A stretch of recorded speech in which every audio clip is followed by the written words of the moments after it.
하나님의 말씀 요한복음 2장 13절에서 25절의 말씀입니다. 요한복음 2장 13절에서 25절의 말씀 우리 한 목소리로 같이 읽도록 하겠습니다. 시작. 유대인의 유월절이 가까운지라 예수께서 예루살렘으로 올라가셨더니 성전 안에서 소와 양과 비둘기 파는 사람들과 돈 바꾸는 사람들이 앉아 있는 것을 보시고 노끈으로 채찍을 만드사 양이나 소를 다 성전에서 내쫓으시고 돈 바꾸는 사람들의 돈을 쏟으시며 상을 엎으시고 비둘기 파는 사람들에게 이르시되 이것을 여기서 가져가라. 내 아버지의 집으로 장사하는 집을 만들지 말라 하시니 제자들이 성경 말씀에 주의 전을 사모하는 열심히 나를 삼키리라 한 것을 기억하더라. 이에 유대인들이 대답하여 예수께 말하기를 내가 이런 일을 행하니 무슨 표적을 우리에게 보이겠느냐. 예수께서 대답하여 이르시되 너희가 이 성전을 헐라 내가 사흘 동안에 일으키리라. 유대인들이 이르되 이 성전은 46년 동안에 지었거늘 내가 3일 동안에 일으키겠느냐 하더라. 그러나 예수는 성전된 자기 육체를 가리켜 말씀하신 것이라. 죽은 자 가운데서 살아나신 후에야 제자들이 이 말씀하신 것을 기억하고 성경과 예수께서 하신 말씀을 믿었더라. 유월절에 예수께서 예루살렘에 계시니 많은 사람이 그의 행하시는 표적을 보고 그의 이름을 믿었으나 예수는 그의 몸을 그들에게 의탁하지 아니하셨으니 이는 친히 모든 사람을 아심이요 또 사람에 대하여 누구의 증언도 받으실 필요가 없었으니 이는 그가 친히 사람의 속에 있는 것을 아셨음이니라. 아멘. 오늘 말씀의 제목은 이 성전을 헐라라는 제목으로 말씀을 나눕니다. 예수님께서 유월절이 가까워 오니까 이제 예루살렘 성전으로 올라가십니다. 그것은 하나님께 이제 경배하기 위함이었죠. 그런데 거룩해야 할 하나님의 성전이 제사장들과 결탁된 장사치들에 의해서 더럽혀진 장면을 보게 됩니다. 이에 예수님께서는 노끈으로 채찍을 만드시고 짐승을 쫓아내시고 장사꾼들을 몰아내시면서 더럽혀진 성전을 정화시키는 사건의 내용이 오늘 본문의 이야기입니다. 13절 14절을 읽어보겠습니다. 시작. 유대인의 유월절이 가까운지라 예수께서 예루살렘으로 올라가셨더니 성전 안에서 소와 양과 비둘기 파는 사람들과 돈 바꾸는 사람들이 앉아 있는 것을 보시고, 그러니까 예수님께서 성전에 들어가셨을 때 정말 개탄할 광경이 전개되고 있었던 겁니다. 하나님의 집이라고 일컬어지고 있는 성전이 마치 물건을 팔고 사려는 사람들로 북적거리는 장터 같은 모습으로 바뀌어 있었던 거죠. 소와 양과 비둘기를 파는 사람들, 또 돈 바꾸는 사람들, 이건 원래 예루살렘에서부터 멀리 떨어진 곳에서 제물을 드리고자 하는 사람들이나 또 성전세를 내는 사람들의 편의를 봐주기 위해서 생긴 제도입니다. 그런데 탐욕에 눈이 먼 이 종교 지도자들이 이것을 이익의 수단으로 사용을 한 거예요. 그러니까 하나님께 드려지는 제물은 흠이 없어야 됩니다. 완전한 것이어야 돼요. 그래서 검사의 과정을 거치게 되어 있었어요. 자, 그런데 외국에서 온 순례자들이나 또 이스라엘 땅에 거할지라도 예루살렘에서 멀리 떨어져 있는 사람이 제사하러 올 때에 자기가 직접 가져오는 것은 어려운 일이었단 말이에요.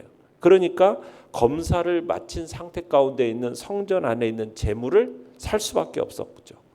그러니까 이를 지불되어지는 돈이 적지 않았던 겁니다. 그러니까 제사장들이 이 종교를 빙자해서 폭리를 취하는 일이 생겼던 겁니다. 그러면서 이 성전 이방인의 뜰 가운데서 이런 일들이 진행이 되었는데 이런 장사치들에 의해서 굉장히 참으로 성전이 시끌벅적한 장터와 같이 되어져 버렸던 거예요. 자, 내용 관찰 문제 1번입니다. 성전은 거룩하신 하나님을 예배하는 곳이지만 당시의 성전은 극도로 부패해 있었습니다. 예수님께서 성전에 들어가셔서 어떤 일을 하셨습니까? 자, 15절에서 16절 읽겠습니다. 시작. 노끈으로 채찍을 만드사 양이나 소를 다 성전에서 내쫓으시고 돈 바꾸는 사람들의 돈을 쏟으시며 상을 엎으시고 비둘기 파는 사람들에게 이르시되 이것을 여기서 가져가라. 내 아버지의 집으로 장사하는 집을 만들지 말라 하시니. 그러니까 예수님이 지금 성전 안에서 공공연하게 행해지는 이 불의를 묵과하지 않으십니다. 예수님께서 노끈으로 채찍을 만드셔서 양이나 소를 성전에서 몰아내시고 또 돈 바꾸는 사람들의 상을 엎어버리시죠. 그러니까 예수님은 이 일을 주관하는 이 세력의 실체를 잘 아셨음에도 불구하고 조금도 그들을 두려워하지 않으시고 이와 같이 행하신 겁니다. 그들에게 이런 부분들을 지적하고 시정을 요구하고 있는 거죠. 그들이 불의가 많은 사람들에게 지금 좋지 못한 영향을 끼치고 있다라는 것을 아셨기 때문에 그래서 지금 이런 일들을 행하는 겁니다. 그러면서 예수님께서 성전을 가리켜서 뭐라고 말씀하십니까? 내 아버지의 집 이렇게 말씀을 하시죠. 내 아버지의 집. 그러니까 유대 종교 지도자들과 예수님께서 성전에 대해서 가지고 있던 생각이 현격한 차이가 있었던 겁니다. 유대 종교 지도자들은 이 성전을 자신의 탐욕을 채울 수 있는 어떤 수단으로 악용하고 있었던 거예요. 그래서 장사하는 집을 만들어 보려고 강도의 구렬로 만들어 버린 거죠. 성전의 주인이 누구인지 그것에 대해서 올바른 이해도 없었고 관심도 없었던 겁니다. 그저 다만 사람들로 하여금 성전으로 모여들게 만들고 그 성전에 모여든 사람들로부터 부를 축적하는 그런 데 애쓸 뿐이었던 거죠. 그런데 예수님의 경우는 다르죠. 예수님은 성전을 뭐라고 얘기하고 있어요? 아버지의 집. 아버지의 집. 그러니까 이 전을 거룩하게 보존하고자 애쓰고 있는 것을 보게 돼요. 아버지의 집이 지금 불의한 자들로 말미암아 더럽혀지는 것을 보고 아무런 행동도 취하지 않는다? 그것은 아들이 아니라는 거죠. 그러니까 아들로서 아버지의 집을 맡은 아들로서 성전을 더럽히는 이 행위를 하지 못하도록 막으시는 것이 지금 예수님의 모습인 겁니다. 자, 내용관찰 문제 2번을 보시면 예수님의 이러한 선지자적인 행동을 본 유대인들이 예수님께 요구한 표적에 대해 예수님께서 제시한 것은 무엇입니까? 18절에서 19절을 읽어봅니다. 시작. 이에 유대인들이 대답하여 예수께 말하기를 내가 이런 일을 행하니 무슨 표적을 우리에게 보이겠느냐? 예수께서 대답하여 이르시되 너희가 이 성전을 헐라 내가 사흘 동안에 일으키리라. 자, 예수님께서 행하시는 이런 성전 정화의 장면을 목도한 유대인들이 예수님께 표적을 보여주시도록 요구를 하고 있습니다. 이 당시에 헬라인들이 있고 유대인들이 있는데 헬라인들은 지혜를 부지런히 구하는 사람들이었습니다. 그래서 인생의 많은 시간들을 지혜를 구하는 일에 허비했어요. 그에 비해서 유대인들은 뭘 찾고 구하는 사람들입니까? 표적을 찾고 구하는 사람들이었어요. 늘상 표적을 구하는 일을 했던 사람들이 유대인들입니다. 표적을 구하지 않고서는 도무지 믿지 않았던 사람들이 유대인들이었던 거예요. 그런데 예수라는 이 갈릴리 촌뜨기 같은 사람이 이런 일을 행하는 것을 보고서는 자격을 검증하도록 네가 표적을 보이라는 거예요. 그 표적을 구한 겁니다. 자, 예수님께서는 이렇게 표적을 구하는 유대인들을 향해서 뭐라고 말씀하셨어요? 너희가 이 성전을 헐라. 내가 사흘 동안에 일으키리라. 자, 예수님께서 염두에 두신 이 성전이라는 것은 무엇을 가리키는 겁니까? 자신의 몸을 가리키는 거죠. 예수님은 자신의 몸을 헐어보라는 거예요. 그러면은 사흘 만에 일으키리라. 예수님은 지금 무엇을 염두에 두고 지금 말씀하시는 겁니까? 자신의 그 순환과 부활을 염두에 두고 이렇게 말씀하고 계시는 거예요. 그런데 유대인들은 이 의미를 알았어요? 몰랐어요? 몰랐어요. 그러니까 20절에 뭐라고 반문하고 있습니까? 이 성전은 46년 동안 지어졌는데 네가 무슨 수로 3일 동안에 일으키겠느냐?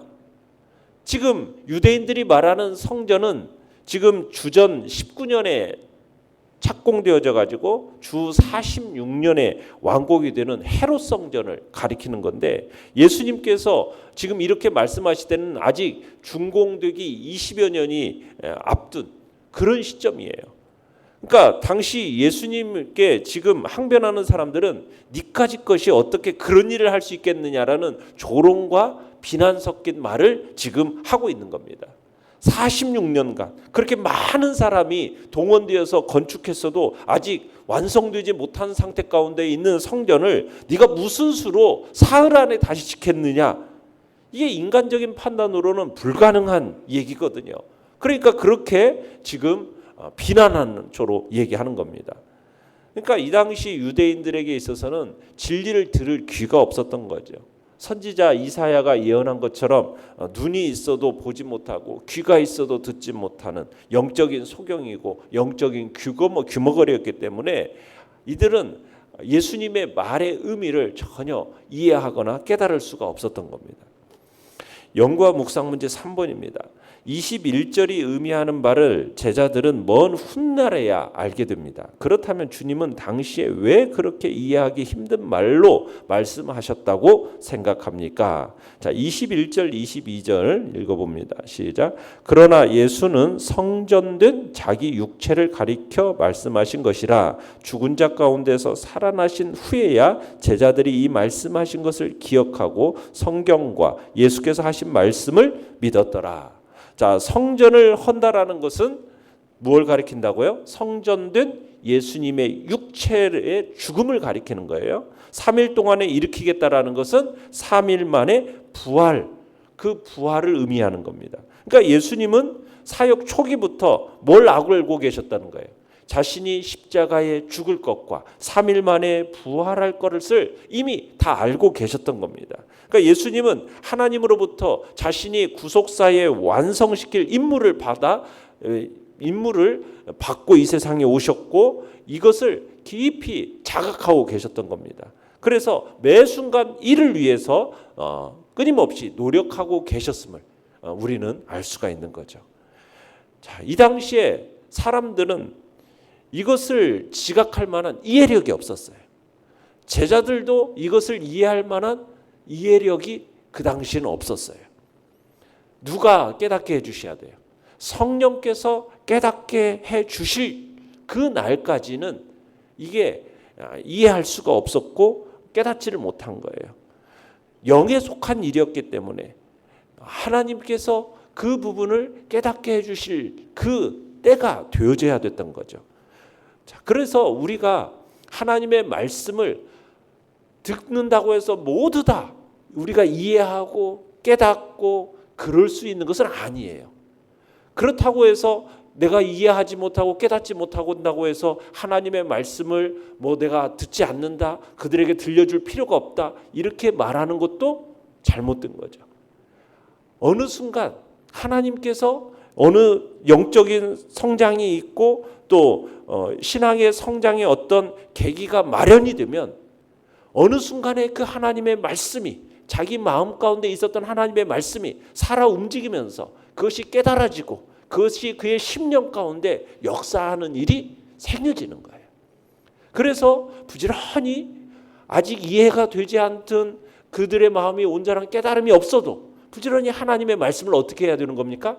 전해줘야 되는 것이고 그들이 하나님의 말씀을 읽도록 부지런히 권면하고 알려주는 것이 중요한 일이에요. 어느 순간이 되면 그 말씀 속에서 성령의 복된 역사로 말미암아 깨달아지고 그들의 영적인 성장과 함께 그 하나님의 말씀이 그 속에서 능력으로 역사할 때가 분명히 있기 때문인 거죠. 그래서 우리는 늘 주님의 말씀을 묵상하고 또 하나님께서 이 말씀을 통하여 무엇인지 깨닫도록 노력해야 될 것이고 주님의 도움을 끊임없이 구하면서 성령께서 깨닫는 마음을 주시도록 우리의 마음을 넓혀가는 것이 계속적으로 중요한 이유입니다. 우리가 깨닫지 못한다고 해서 깨달을 때까지 기다리고 나는 더 이상 아무것도 안 한다, 이것은 어리석은 일인 것이죠.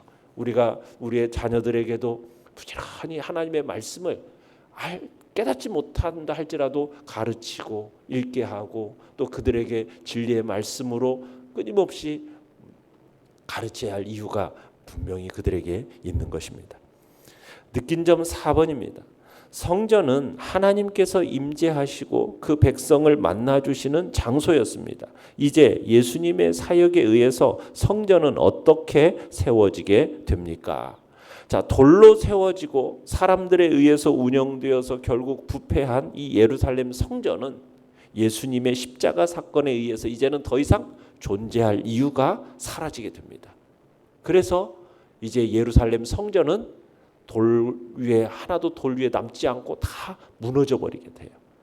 그러면서 무엇이 성전임을 오늘 본문에서는 얘기하고 있습니까? 예수님의 자기의 몸이 성전임을 말씀하셔요. 그러면서 결국 또 무엇이 또 성전입니까? 예수님의 몸된 교회가 성전입니다. 또 무엇이 성전입니까? 성령께서 임재하여 계신 내 몸이 성전입니다. 그러니까 이제 예루살렘 성전은 사라졌어요. 이제 주님이 몸이 성전이었고 이제 주님의 몸이 결국에는 무엇이 주님의 몸이라고 얘기하고 있어요? 교회. 하나님의 백성들의 공동체가 주님의 몸으로서 성전이 되어졌고 그리고 성령이 거하신 우리가 성전이 된 거예요. 그렇다면 주님을 사랑하는 성도는 두 가지를 힘써 사랑해야 되는 겁니다. 뭐예요? 첫째는 주님의 몸된 교회를 사랑하는 겁니다. 교회라는 것은 어떤 건물이 아니죠. 성도들의 공동체가 교회입니다. 예수님은 단 한 번도 건물의 중요성을 얘기하지 않았어요. 주님께서 중요시한 것은 건물이 아니라 공동체입니다. 공동체 그 자체예요. 교회를 사랑한다라는 것은 무엇입니까? 우리 각 사람이 자신의 역할을 감당하고 영적인 은사를 따라서 충실하게 자기에게 맡겨진 사명을 그 공동체 안에서 행해 나가는 겁니다. 다른 사람들과 적극적으로 협력하며 가는 겁니다. 우리 교회 안에서 우리 개개인들의 지체들이 자기 역할을 충실하게 감당해 나가는 것, 내가 지체들과 얼마나 잘 협력 관계를 이루어 가는가, 이게 매우 중요한 것이죠. 그래서 주님을 사랑한다면 공동체 의식을 가져야 되는 거예요. 자기만 생각하고 자신의 이익을 따라서 행하는 것은 주님을 사랑하는 자의 모습이 아닌 거죠. 주님의 몸된 교회, 바로 공동체를 사랑하는 것이죠. 두 번째는 무엇입니까? 자신의 몸입니다. 우리의 몸은 성령이 거하시는 거룩한 하나님의 성전입니다. 거룩합니다. 우리의 몸이 거룩한 거예요. 이것을 알기에 우리는 우리의 몸을 귀히 여기며 또한 사랑해야 되는 거예요. 하나님 앞에서 거룩하지 못한 모습으로 사는 것은 나 혼자만의 문제가 아니라는 거죠. 하나님의 성전을 모독하는 행위입니다.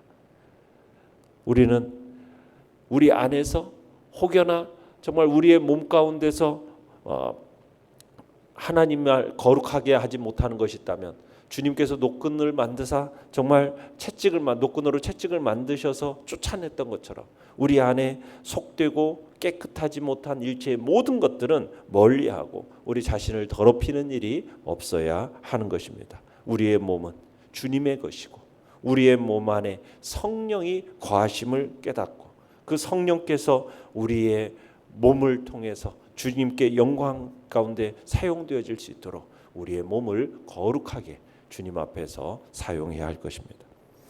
결단과 적용 5번입니다. 당신은 예수님에 대해 얼마나 오랫동안 고민해 보았습니까? 성전된 예수님의 몸에 대해 당신은 어떠한 태도와 행동을 견지하겠습니까? 우리가 성전된 몸, 바로 이제 교회 공동체와 우리 자신의 몸이 하나님 앞에서 거룩한 성전임을 다시 한번 기억하면서 정말 지체된 자들로서 공동체 의식을 가지고 그리고 우리의 몸을 거룩하게 주님 앞에 드려나가는 일에 더욱 힘써야 하겠습니다. 오늘의 기도 같이 읽겠습니다. 시작. 나와 우리 교회가 성령께서 거하시는 성전임을 깨닫고 온전히 거룩함을 회복하게 하소서. 아멘.